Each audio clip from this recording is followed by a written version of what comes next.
Anushka Gautam.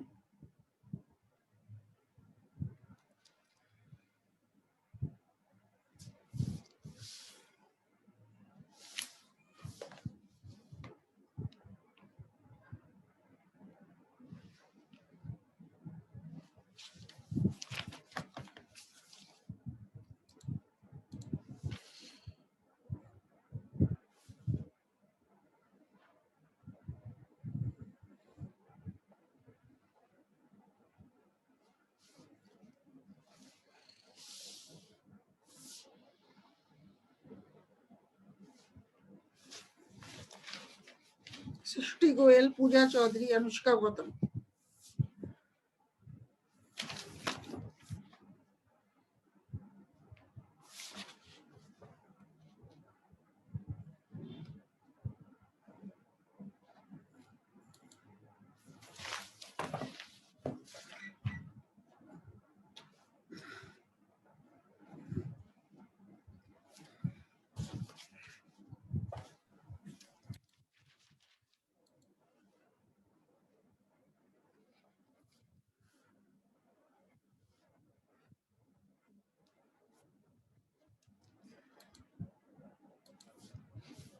Jyoti Meena. Good afternoon ma'am. Good afternoon बेटा। ज्योति मीना आ गई। अनीता जंगेट, तस्लीम, नीतू, संध्या मीना।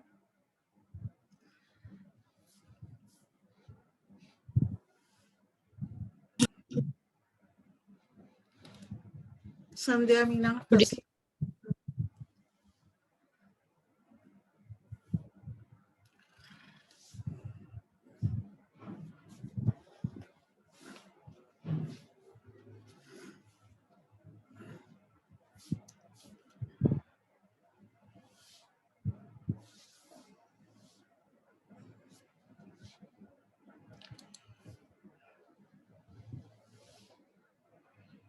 साक्षी यादव, कोमल वर्मा।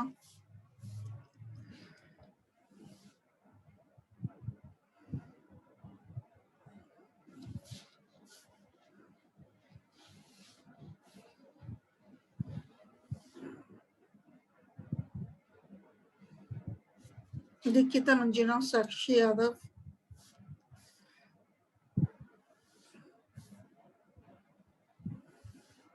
अपेक्षा,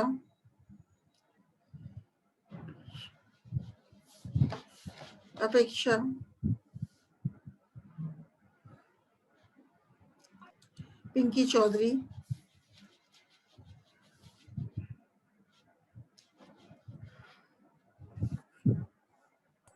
मैम प्रिया राठौड़ की भी लगा देना। किसकी बेटा? प्रिया की। अच्छा, प्रिया राठौड़, ठीक है बेटा। चलो बेटा, आज अपन करते हैं आनुवंशिक पदार्थ का आधार, बेसिस ऑफ जेनेटिक मटेरियल। तो गुणसूत्री क्रोमोसोम्स ही वंशागति के भौतिक आधार हैं और ये ही वह संरचनात्मक इकाइयां हैं जिन पर आनुवंशिक लक्षणों को नियंत्रित करने वाले जीन स्थित होते हैं। तो क्रोमोसोम्स वंशागत लक्षणों को पैतृक कोशिकाओं से संतति कोशिकाओं में ले जाते हैं। तो इनका रासायनिक संगठन मुख्य रूप से न्यूक्लिक अम्लों तथा प्रोटीन्स होता है, मतलब न्यूक्लियोप्रोटीन्स होता है।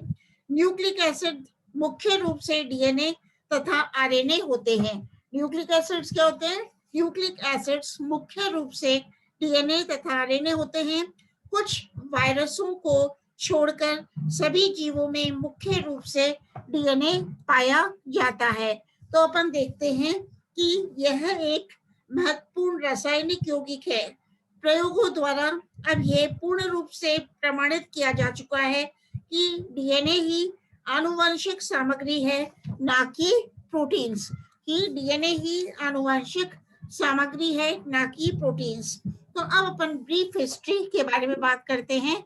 इसकी brief history, DNA basis, DNA as basis of genetic material. हाँ बेटा बोलो। ठीक है, तो एफ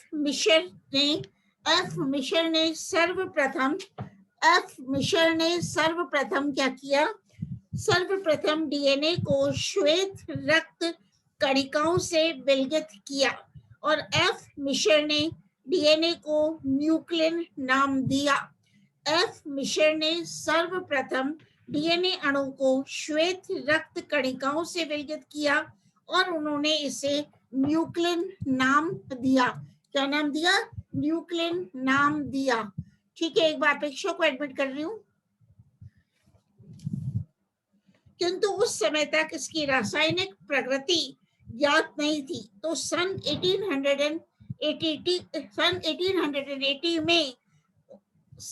1880 में फिशर ने न्यूक्लिक एसिड्स में प्यूरीन तथा पिरिमिडीन क्षारों की उपस्थिति बताई। वह कौशल ने बताया कि पिरिमिडीन 2 प्रकार के साइटोसिन तथा थायमीन होते हैं और प्यूरीन भी 2 प्रकार के एडेनिन व ग्वानिन होते हैं। इस खोज के लिए उन्हें सन 1910 में नोबेल पुरस्कार से सम्मानित किया गया। तो अब अपन मेन टॉपिक पर आ जाते हैं, evidences for DNA as the genetic material. मैं आपको एक स्लाइड शेयर कर रही हूँ अभी, evidences for DNA as genetic material. तो अपन किसकी बात कर रहे हैं कि डीएनए के आनुवंशिक पदार्थ होने के प्रमाण। तो विभिन्न आणविक जीव वैज्ञानिकों ने अपने प्रयोगों में निम्न परिघटनाओं का अध्ययन करने के बाद यह परिणाम निकाला कि डीएनए ही आनुवंशिक पदार्थ होता है। तो पहले आप देख रहे हो बैक्टीरियल ट्रांसफॉर्मेशन। अपन किसकी बात कर रहे हैं? जीवाणु रूपांतरण। तो सर्वप्रथम सन 1928 में फ्रेडरिक ग्रिफ, क्या लिखा हुआ है? Frederick grief. मैम चैप्टर कौन सा चल रहा है, टॉपिक कौन सा चल रहा है, वही समझ नहीं आ रहा मुझे। सेकंड यूनिट है बेटा, सेकंड यूनिट में देखो DNA as the basis of genetic material. Chapter है DNA as the basis of genetic material, है ना? अभी तो आप सुन लो, नहीं तो बेसिस आनुवंशिक पदार्थ का आधार सेकंड यूनिट में है चैप्टर। तो बेटा सर्वप्रथम मैम ऐसे तो कोई नहीं हमारा क्या नहीं है, मैं आपको कल बताती हूँ। कल आप लोग आ रहे हो ना, अभी तो सुन लो बेटा, यही चैप्टर है, सेकंड यूनिट में है। एक बार वापस से सुनो। सेकंड यूनिट में देखो सेल डिवीजन है, उसके नीचे है बेसिस ऑफ जेनेटिक मटेरियल। देखा, खोला, basis of genetic material.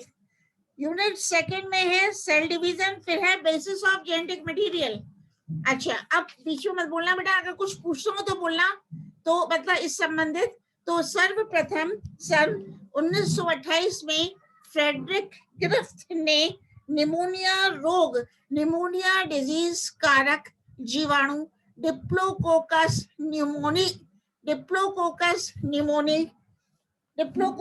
Pneumoniae में आनुवंशिक रूपांतरण का अध्ययन किया। इसके पश्चात सन 1944 में तीन अन्य वैज्ञानिकों के द्वारा, कौन से हैं? एवरी, ये दिख रहा है आपको, एवरी, लास्ट कर रही हूँ, एवरी, मैकलियोड तथा मैककार्थी ने अपने प्रयोगों द्वारा इस जीवाणु में डिप्लोकोकस न्यूमोनी जीवाणु में होने वाले रूपांतरण नॉन वायरुलेंट स्ट्रेन में परिवर्तित होने का कारण डीएनए रसायन को बताया। क्या बताया? तीन अन्य वैज्ञानिकों, कौन से हैं? एवरी, मैकलियोड तथा मैककार्थी ने अपने प्रयोगों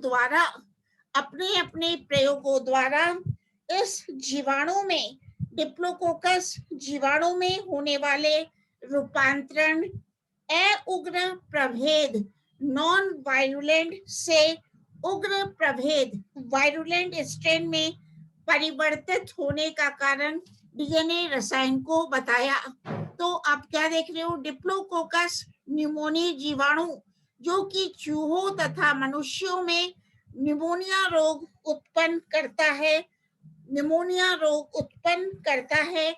दो स्ट्रेन्स उग्र तथा अउग्र के रूप में पाया जाता है। फिर से बोल रही हूँ, डिप्लोकोकस न्यूमोनिया जीवाणु जो कि चूहों तथा मनुष्यों में निमोनिया रोग उत्पन्न करता है। दो स्ट्रेन्स, वायरुलेंट स्ट्रेन तथा नॉन वायरुलेंट स्ट्रेन के रूप में पाया जाता है। प्रथम उग्र प्रभेद जिसको इलाज कर रही हूँ S3 मतलब वायरुलेंट स्ट्रेन 3 जीवाणु में कोशिका के चारों ओर पाई जाने वाली कैप्सूल लेयर पॉलीसेकेराइड्स की बनी होती है। तो क्या बात कर रहे हैं? प्रथम उग्र प्रभेद S3 वायरुलेंट स्ट्रेन S3 जीवाणु में कोशिका के चारों ओर पाई जाने वाली कैप्सूल परत पॉलीसेकेराइड्स की बनी होती है तथा इसकी कॉलोनी चमकदार तथा चिकनी होती है और यह प्रभेद रोग का कारक होता है। क्या कौन सा बता रहे हैं बेटा? वायरुलेंट स्ट्रेन 3 क्या होता है? यह प्रभेद रोग का कारक होता है। दूसरा अउग्र प्रभेद R2 मतलब नॉन वायरुलेंट स्ट्रेन R2 होता है। इसकी कॉलोनी खुरदरी व अनियमित होती है और इसकी कोशिका के चारों ओर कैप्सूल भी अनुपस्थित होती है तथा यह प्रभेद कौन सा प्रभेद? R2 non virulent strain R2 यह प्रभेद रोग कारक नहीं होता। ऐसा देखा गया है कि S प्रकार की जीवाणु कोशिकाएं कभी-कभी R प्रकार की जीवाणु कोशिकाओं में परिवर्तित हो जाती हैं, किंतु R से S प्रकार में परिवर्तन कभी भी नहीं देखा गया है। अब एक डायग्राम है, इसको शेयर करते हैं बेटा आपके साथ। ये देखो, ये डायग्राम में क्या दिख रहा है आपको? एक तो दिखाया है वायरुलेंट स्ट्रेन S3, दूसरे डायग्राम में दिखाया है नॉन वायरुलेंट स्ट्रेन R2। तो कहने का मतलब क्या है? जब S3 वायरुलेंट स्ट्रेन को चूहे में इंजेक्शन द्वारा इंजेक्ट किया गया, चूहे में इंजेक्शन द्वारा प्रविष्ट कराया गया, तो चूहे की रेट की मृत्यु हो जाती है। और जब नॉन वायरुलेंट स्ट्रेन, ये देखना मैं एरो को घुमा रही हूँ, जब नॉन वायरुलेंट स्ट्रेन R2 प्रभेद को चूहे में इंजेक्शन के द्वारा प्रविष्ट करवाया गया तो चूहा जिंदा रहता है, रेट सर्वाइव्स, रेट की मृत्यु नहीं होती। तो अपन इसका रीजन पढ़ते हैं। मतलब ग्रिफ्थ ने जीवित अनुग्र प्रभेद R2 को चूहे में इंजेक्शन द्वारा प्रविष्ट कराया। ये कराया, चूहे में इंजेक्शन द्वारा प्रविष्ट कराया तो ग्रिफ्थ ने पाया कि चूहे की मृत्यु नहीं हुई। मतलब चूहे का आप देख रहे हो, चूहे की मृत्यु नहीं हुई, मतलब रेट सर्वाइव्स। किंतु जब ग्रिफ्थ ने जीवित उग्र प्रभेद S3, जब ग्रिफ्थ ने जीवित उग्र प्रभेद S3 को चूहे में इंजेक्शन द्वारा प्रविष्ट कराया तो यह पाया कि चूहे की निमोनिया रोग से मृत्यु हो जाती है। लेकिन जब प्रभेद S3 को गर्म करके नष्ट करने के बाद जब चूहे के शरीर में प्रवेश कराया गया तब चूहे को निमोनिया रोग नहीं हुआ तथा उसकी मृत्यु नहीं हुई। तो ये आप देख रहे हो डायग्राम में, जैसे मैं दिखा रही हूँ, जब S3 प्रभेद को बेटा गर्म करके चूहे में इंजेक्शन के द्वारा प्रविष्ट कराया गया तो चूहे की निमोनिया द्वारा मृत्यु नहीं होती है और चूहा जिंदा पाया गया। चूहा मतलब क्या देखा ग्रिफ्ट ने कि जब प्रभेद S3 को गर्म करके नष्ट करने के बाद जब चूहे के शरीर में प्रविष्ट कराया तब चूहे को बेटा निमोनिया रोग नहीं हुआ, तब चूहे को निमोनिया रोग नहीं हुआ और उसकी मृत्यु नहीं हुई। अतः यहाँ ताप केवल उग्र भेद की रोग उत्पन्न करने की क्षमता को ही नष्ट करता है। ठीक है, अब इन प्रयोगों की श्रृंखला में जब अनुग्रह प्रभेद R2 को जीवित कोशिकाओं, जब अनुग्रह प्रभेद, ये देखना बेटा, जब जब अनुग्रह प्रभेद R2 को जीवित कोशिकाओं को ताप द्वारा नष्ट कर दिए गए, उग्र प्रभेद S3 की कोशिकाओं के साथ इंजेक्शन द्वारा चूहे के शरीर में प्रविष्ट कराया गया तो यह पाया गया कि चूहे की निमोनिया रोग से मृत्यु हो जाती है। तो अब इस डायग्राम में क्या देख रहे हो, R2 प्रभेद को व S3 प्रभेद को, S3 स्ट्रेन को जब इंजेक्शन के द्वारा चूहे के शरीर में प्रवेश कराया गया तो चूहे की मृत्यु हो जाती है। क्या बोल रही हूँ, वापस इसको सुनना। इन प्रयोगों की इस श्रृंखला में जब अनुग्रह प्रभेद R2 को या R2 की जीवित कोशिकाओं को ताप द्वारा नष्ट कर दिए गए उग्र प्रभेद S3 की कोशिकाओं के साथ इंजेक्शन द्वारा चूहे के शरीर में प्रवेश कराया गया तो यह पाया कि चूहे की निमोनिया रोग से मृत्यु हो जाती है। जब मृत चूहे का पोस्टमार्टम किया गया तो इसके हृदय रक्त में R2 तथा S3 दोनों प्रकार के न्यूमोकोकाई या न्यूमोकोकस पाए गए। तो आप ये देख रहे हो, जब R2 प्रभेद को व S3 प्रभेद को चूहे के शरीर में प्रवेश कराया गया तो चूहे की निमोनिया के द्वारा मृत्यु हो जाती है।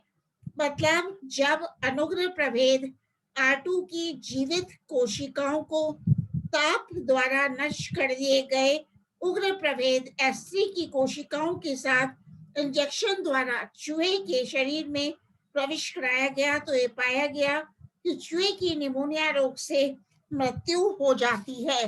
तो इस तरह से ये निष्कर्ष ग्रिफ्थ ने इस प्रयोग के आधार पर बेटा यह निष्कर्ष निकाला कि गर्म किए हुए S3 उग्र प्रभेद की कोशिकाओं में से कुछ रूपांतरित करने वाला कारक निकलता है तथा वह अनुग्रह प्रभेद R2 नॉन वायरुलेंट की कोशिकाओं द्वारा ग्रहण कर लिया जाता है तथा अनुग्रह प्रभेद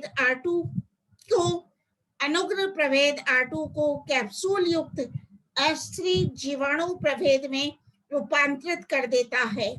तो इन प्रयोगों द्वारा ये स्पष्ट रूप से प्रमाणित हो गया कि डीएनए ही आनुवंशिक सामग्री है, ना कि प्रोटीन। इसी के साथ एक डायग्राम नीचे में देखना, इसमें दिखाया गया है R2 नॉन वायरुलेंट स्ट्रेन को और DNA extract from S3 virulent strain, इनको क्या करा, दोनों एक्सट्रैक्ट को R2 स्ट्रेन को व S3 स्ट्रेन को मिक्स कर दिया। They were mix together and allowed to grow. ठीक है, तो एवेरी तथा उसके साथियों ने अपने प्रयोगों में सर्वप्रथम कैप्सूल युक्त प्रभेद S3 की कोशिकाओं में से विभिन्न रासायनिक घटकों जैसे कार्बोहाइड्रेट्स, प्रोटीन्स, वसा, डीएनए तथा आरएनए को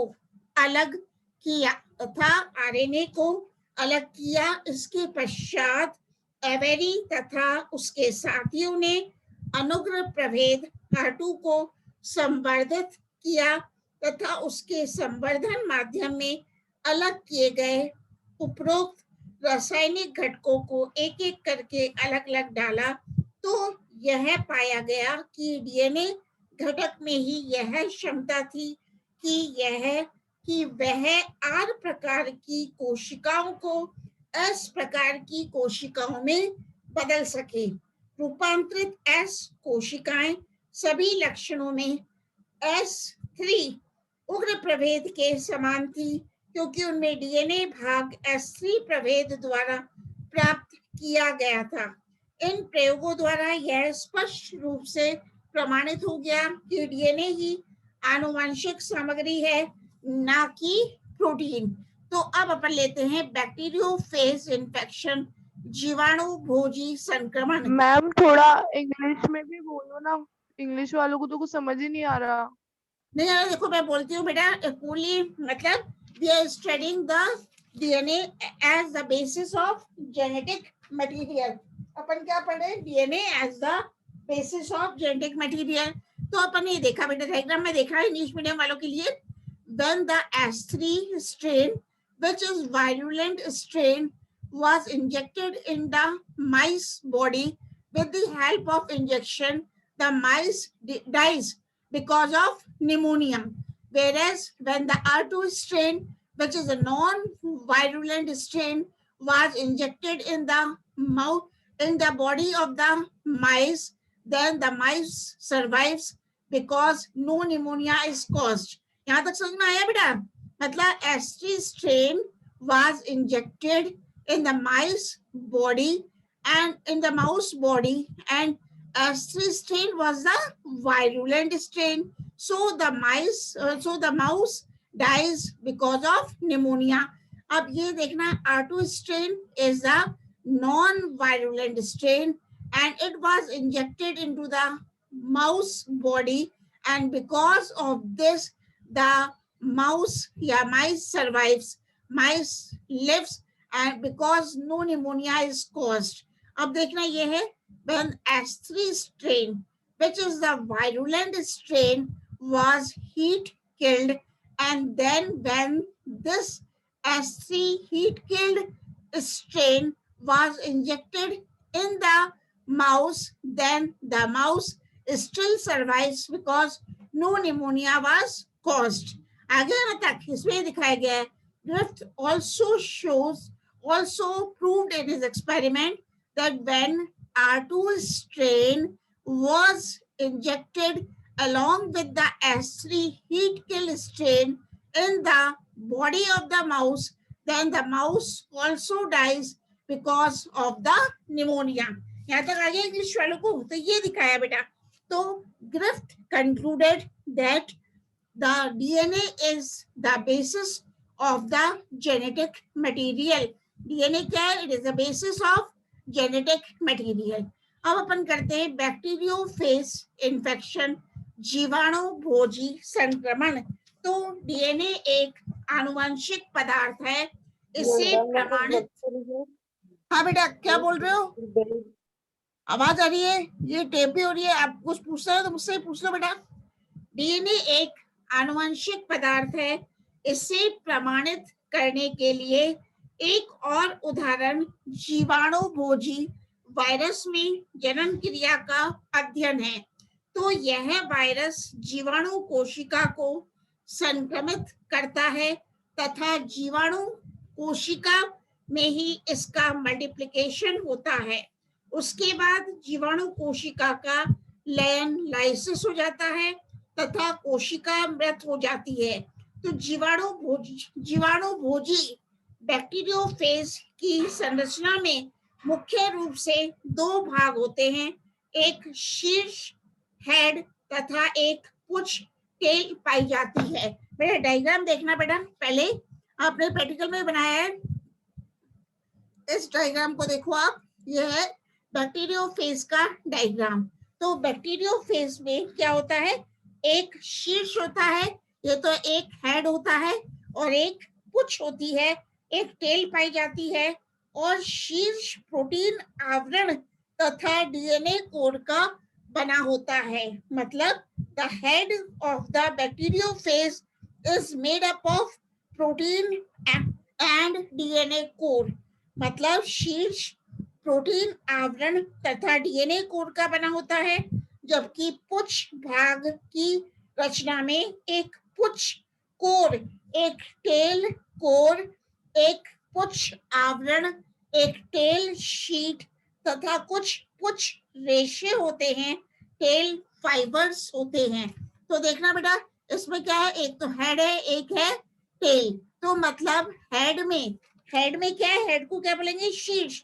head consist of DNA core and protein, whereas the tail portion of bacteriophage consists of tail core, tail sheet and some tail fibers। तो संक्रमण के लिए पहले जीवाणुभोजी बैक्टीरियोफेज जीवाणु कोशिका पर कुछ रेशों की सहायता से चिपक जाता है। इसके पश्चात इसके शीर्ष में उपस्थित डीएनए जीवाणु कोशिका में स्थानांतरित कर दिया जाता है। क्या हो रहा है बेटा, सबसे पहले मतलब संक्रमण के लिए पहले जीवाणुभोजी बैक्टीरियोफेज बैक्टीरियल सेल जीवाणु कोशिका पर कुछ रेशों टेल फाइबर्स की सहायता से चिपक जाता है। इसके पश्चात इसके शीर्ष में उपस्थित डीएनए जीवाणु कोशिका में स्थानांतरित कर दिया जाता है। वहां डीएनए डुप्लीकेशन की क्रिया द्वारा बैक्टीरियोफेज डीएनए के अणु का मल्टीप्लिकेशन होता है तथा अधिक मात्रा में नए भोजी डीएनए अणु बनते हैं, जिनके चारों ओर प्रोटीन आवरण का संश्लेषण होता है। इस प्रकार अधिक मात्रा में नई भोजी संतति उत्पन्न होती है।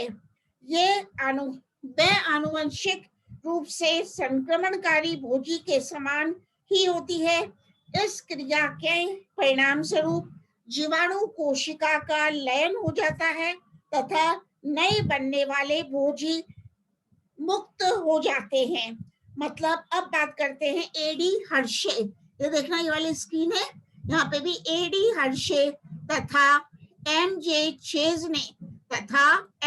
चेज ने सन 1952 में विषाणु T2 भोजी पर प्रयोग करके यह परिणाम निकाला कि डीएनए आनुवंशिक पदार्थ है, क्योंकि इस क्रिया में संक्रमण करने वाले भोजी का केवल डीएनए अंश परपोषी जीवाणु कोशिका में प्रवेश करता है, वही आनुवंशिक सूचनाओं का वहन करता है, जिससे नई भोजी संतानों का असेंबलेज का मतलब है समाकलन संभव हो पाता है। तो इन वैज्ञानिकों ने अपने प्रयोगों में रेडियोएक्टिव सल्फर तथा रेडियोएक्टिव फास्फोरस युक्त माध्यम पर उगाकर जीवाणु भोजी डीएनए को रेडियोएक्टिव बना दिया, क्योंकि भोजी कणों की प्रोटीन में फास्फोरस नहीं होता है किंतु डीएनए में फास्फोरस होता है। क्या किया बेटा इन वैज्ञानिकों ने अपने एक्सपेरिमेंट्स में रेडियोएक्टिव सल्फर तथा रेडियोएक्टिव फास्फोरस युक्त माध्यम पर उगाकर जीवाणु भोजी बैक्टीरियोफेज डीएनए को रेडियोएक्टिव बना दिया, क्योंकि भोजी कणों की प्रोटीन्स में फास्फोरस नहीं होता है किंतु डीएनए में फास्फोरस होता है। इसलिए केवल डीएनए ही रेडियोएक्टिव फास्फोरस द्वारा अंकित होता है। इसी प्रकार भोजी प्रोटीन में ही सल्फर पाया जाता है, जिसे उन्होंने रेडियोएक्टिव सल्फर द्वारा अंकित कर दिया। इस प्रकार के विभेदी अंकन द्वारा जीवाणु भोजी के डीएनए व प्रोटीन घटकों को बिना किसी रासायनिक परीक्षण के सरलता से अलग अलग पहचानना संभव हो गया। इसके बाद हर्शे तथा चेज ने इन अंकित भोजी कणों से अलग अलग जीवाणु कोशिकाओं को संक्रमित कराया, तो उन्होंने पाया कि केवल रेडियो एक्टिव फास्फोरस ही बैक्टीरियल सेल्स जीवाणुवीय कोशिकाओं के साथ संबद्ध था, किंतु रेडियो एक्टिव सल्फर नहीं इन प्रयोगों द्वारा यह सिद्ध हुआ कि जीवाणुवीय कोशिका बैक्टीरियल सेल में केवल डीएनए ही प्रवेश करता है, ना कि प्रोटीन। प्रोटीन आवरण परपोषी के बाहर ही रह जाता है। प्रोटीन आवरण परपोषी कोशिका के बाहर ही रह जाता है। तो बेटा ये देखो, अब आया समझ में, यहाँ तक आया?